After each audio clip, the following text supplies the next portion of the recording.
kemudian visi kami adalah menjadikan Madrasah Sanawiyah dan Madrasah Aliyah unggulan sebagai trendsetter. Kita berusaha untuk menjadi trendsetter nih, untuk bisa menjadi contoh dari sekolah-sekolah lain atau menjadi model jujukan ya, dalam pembentukan sosiopreneur yang bertakwa, berkarakter, intelek, dan memiliki rasa kebangsaan yang tinggi. Jadi di sini memang tujuannya para santri dididik untuk menjadi pemimpin, konglomerat, ulama, serta pemikir level dunia. Makanya untuk pembelajarannya juga harus tingkat dunia. Kita melakukan hal yang luar biasa untuk menuju tujuan yang luar biasa. Nah, nanti seiring selanjutnya kemudian misi membiasakan kegiatan ubudiyah sesuai tuntunan Al-Quran dan Sunnah serta ajaran Ahlussunnah wal Jamaah. Di sekolah sebelum pembelajaran itu ada namanya halaqah. Halaqah itu adalah pembelajaran Al-Quran, bisa setoran, bisa murojaah. Yang MTS itu diwajibkan untuk hafal 3 juz, kalau MA 4 juz. Tujuannya adalah untuk menjadi sambung bekal agar mungkin ada beberapa santri bisa melanjutkan ke perguruan tinggi di luar negeri seperti Mesir, Turki, Maroko, dan sebagainya. Kemudian mengimplementasikan pendidikan karakter sesuai yang telah ditauladankan oleh Rasulullah, ini sangat penting juga, ya, baik itu di pondok maupun di sekolah sama-sama berusaha untuk mentaukidkan ajaran-ajaran beliau. Di sini itu bukan sekolah sambil mondok, bukan ya, tapi mondok sambil sekolah. Jadi di sini kan salaf dan modern ya, pondok pesantren Singaputi Munfaridin salaf dan modern. Maksudnya salaf dan modern adalah salaf dalam perilakunya tetap salaf seperti pondok pesantren salaf lainnya, tapi pemikirannya sudah modern. Nah, begitu.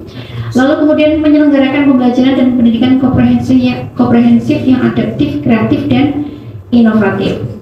Salah satunya di Singaputi itu sudah berapa tahun ya, ujian kami tidak menggunakan kertas. Jadi di Singaputi santri itu dididik kan untuk menjadi pemimpin ya. Yang namanya pemimpin itu harus bicara di depan umum, pokoknya di depan, harus public speakingnya harus main. Nah, makanya dari itu ujiannya, terus kemudian pembelajaran kesehariannya itu anak-anak itu dituntut untuk lebih banyak untuk public speaking. 20% materi, 80%-nya langsung praktek. Nah, itu khasnya Singaputi, kurikulumnya Singaputi, teorinya sedikit, prakteknya langsung. Okay. Kemudian melatih skill peserta didik dalam bidang agama Islam maupun umum dengan mengedepankan maksimalisasi atas kompetensi yang dimiliki setiap peserta didik. Lalu kemudian ada menanamkan ideologi Pancasila kepada peserta didik untuk menjadi generasi penerus bangsa yang rahmatan lil alamin. Kadang ada loh beberapa sekolah itu masih tanya, Singaputi ini kira-kira mau apa tidak gitu ya, melihat namanya juga kok beda dari yang lainnya, terus kemudian ada berkuda, memanah, dan berenangnya. Nah, kalau ditanya seperti itu, kita di atas NU. Jadi yang kita ajarkan ya sesuai dengan Ahlussunnah wal Jamaah. Lanjut. Ini fasilitas gedung kita ya. Yang gedung di sini, gedung Mahkota Emas ini dibangun selama 99 hari. Kurang lebih 99 hari seperti bacaan Asmaul Husna.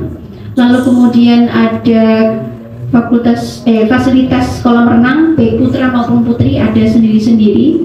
Lalu ada gedung Sayyidina Ali, kemudian ada dalamnya Romo Yai, gedung asrama putri, gedung madrasah Aliyah ini dibangun selama 41 hari.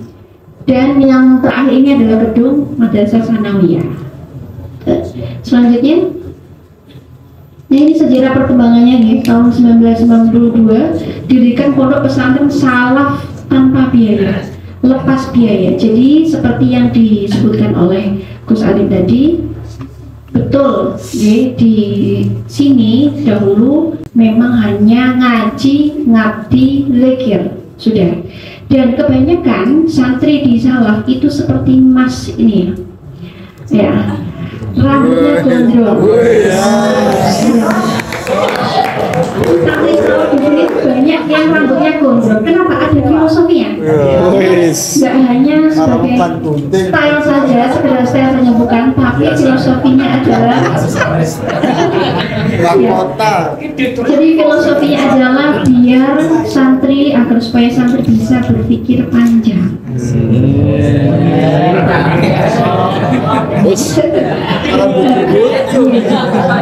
Santri Salafnya saja gondrong, Romoye juga gondrong mulai sejak muda gitu. Jadi beliau mulai umur 17 tahun beliau sudah tidak puasa dan sebagainya, zuhud dan sebagainya. Kemudian beralih ke tahun 2017, kemudian didirikan pondok modern, MTS unggulan Singapura dulu, MTS dulu, khusus putra, beserta asrama putra. Lalu kemudian di tahun 2011 barulah didirikan MA unggulan Singapura plus asrama putrinya. Lalu sampai sekarang ini, dan alhamdulillah lulusan kami 80% itu masuk di perguruan tinggi negeri. Ya. Kemudian sisanya itu keluar negeri. Alhamdulillah tahun ini kita insya Allah akan bekerja sama dengan Libya. Kemarin sudah di Dr. Profesor Sulaiman itu datang ya, rawuh di acara kami di hall itu kemarin itu memberikan pintu yang lebar-lebar untuk kami bekerja sama karena beliau ya Tripoli of Libya. Dan terus kemudian selanjutnya program unggulan kami adalah ibadah progresif, sholat jamaah, sunnah rawatib, tahajud, duha, zikir intensif, Jumat malam, Minggu sore, Rabu Wage, dan malam Jumat Pon. Jadi di Singapura itu ada kegiatan yang tidak sama dengan pondok pesantren yang lainnya. Jadi santri itu dididik untuk membiasakan zikir. Kalau maghrib itu mulai dari ba'da maghrib sampai isya, duduk aja. Terus kemudian kalau ba'da subuh sampai duha, gitu. Lalu kemudian ada juga pengajian rutin dalam seminggu sekali. Ada hari Jumat, ada hari Ahad. Kalau hari Jumat itu ba'da isya sampai jam 12 malam. Lalu kemudian kalau Ahad itu ba'da asar sampai maghrib. Lah untuk pengajiannya itu tidak seperti di pondok pesantren lainnya yang hanya seperti bandongan gitu ya, ngaji bandongan saja, hanya mendengarkan ngaji kitab, nansai, terus kemudian keterangan, tidak. Kalau di sini ngajinya Romo Yai setiap kali pertemuan itu bikin syair, lalu kemudian membahas satu quote-nya Romo Yai. Jadi Romo Yai itu punya beberapa buku dan insya Allah target beliau bisa membuat buku 41, kemudian 41 lagu juga. Beliau juga bikin lagu ya, itu setiap pengajian syair, terus kemudian menyinggung dengan quote-nya beliau, lalu kemudian satu ayat diterangkan oleh beliau. Lalu kemudian setelah penjelasan beliau itu, baik itu santri, kemudian guru ataupun jamaah, tidak peduli jabatannya apa, itu sama-sama diberikan waktu untuk memberikan kesimpulan apa yang sudah didapat oleh penjelasannya Romo Yai tadi. Nah ini adalah untuk menerapkan atau membiasakan ilmu literasinya santri, jamaah, dan guru-gurunya. Jadi kalau misalnya gurunya kok nggak pas gitu ya, agak gimana ya sama santrinya gitu. Jadi ya dituntut memang benar-benar menjadi tuntunan bagi santri. Kemudian ada satu bulan sekali namanya Kamis malam Jumat Pon pengajiannya. Itu pengajiannya dimulai dari ba'da isya sampai subuh. Jadi diawali dengan pengajian seperti tadi, lalu zikirnya sampai subuh. Persis kayak mahasiswa IPN. Mirip. Tapi yang turun. Itu tuh nggak boleh Terus kemudian pembinaan karakter berbasis akhlakul karimah ini seperti yang saya singgung tadi ya. Akhlak kita memang harus salaf seperti ulama salafus saleh terdahulu. Tetap nih akhlak harus salaf tapi pemikiran modern. Kemudian ada madrasah diniyah sore dan malam itu di asrama ya. Kalau di Putri itu kurang lebih seperti kurikulumnya di Pondok Pesantren Salafiyah Bangil, ada yang tahu? Ustadz Khairan Husain. Jadi kemudian dimix dengan khasnya Singapura. Lalu kemudian ada madrasah berbasis riset. Nah, seperti yang disinggung dari Gus Ali tadi, riset di sini di MA unggulan Singapura itu satu-satunya SK riset yang turun di madrasah swasta Kabupaten Pasuruan. Nah, dan sebelum Men-IJ melakukan lomba riset, kita sudah juara 2 negara. Dan kemudian ada program halakoh Quran seperti yang saya singgung tadi ya, terhafal hafid 3 juz untuk MTS dan 4 juz untuk MA. Nah, dan lalu ada juga satu kegiatan yang tidak sama dengan pondok pesantren yang lainnya, itu namanya gemblengan. Gemblengan ini dilakukan selama 1 tahun 2 kali di 17 Ramadan sama 1 Muharram, 1 Suro. Itu gimana kegiatannya gemblengan itu? Kegiatan gemblengan itu wudhu 41 kali, lalu kemudian zikir ya Allah ya Allah ya Allah, kemudian berendam di kolam renang, berdoa sambil selulup ya, tahu selulup ya, tenggelam sambil ini apa, berdoa. Nah itu sampai 1000 kali. Tujuannya itu tujuannya itu untuk apa sih gemblengan itu? Gemblengan di sini adalah digunakan memang untuk sebagai tameng. Kita kan di sini dididik untuk jadi pemimpin ya, pemimpin, ulama, konglomerat tingkat dunia.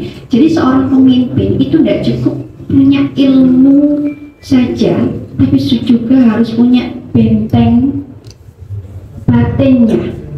Ya. Nah, betul gitu. Pasti ada orang yang tidak suka, makanya pasti seorang pemimpin ada aja kerikilnya. Entah itu orang yang tidak suka dan sebagainya, sampai ilmu hitam ada sedikit. Yai itu memberikan tameng sama santri-santrinya agar tidak mudah terkontaminasi dengan hal-hal tersebut. Nah, jadi kalau misalnya diserang, oh kita bisa nolak. Nah, loh, ya, gitu. Terus kemudian,